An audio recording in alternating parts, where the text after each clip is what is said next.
So the warp and the weft, the difference between the two, and they're so similar, warp and weft, and it takes a long time, I think, to memorize what those things are. But I think if we think that the warp comes first, A, and weft, WE.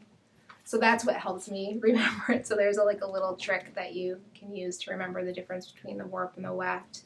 And the warp is essentially the structure of your weave, and I think of it as kind of like the skeletal system. It's really the bones of the piece, and then you fill in with the weft, whether it be, there's numerous techniques that we can use today, but we're going to use the tabby weaving, which is basically down, up one, up one, and it creates a nice pattern. And it's the most simple weaving technique that you can do.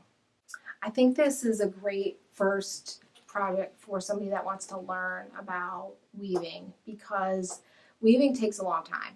It's very time consuming, and there's a lot of technical aspects to weaving, and a lot of times you see these floor looms, they take up an entire room, they're extremely expensive, and it takes years to learn the technique.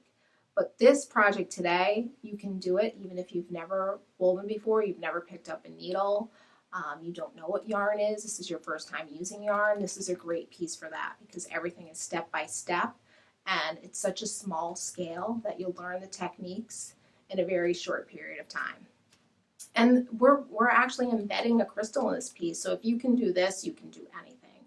And that's really what is wonderful about the textile arts. It seems so intimidating, knitting an entire sweater, making cables, weaving a rug. I mean, these things take a lot of time, but that's the thing, is that you just put one stitch in front of the other, one at a time, a repetitive pattern, and you can do it. Anyone can do it.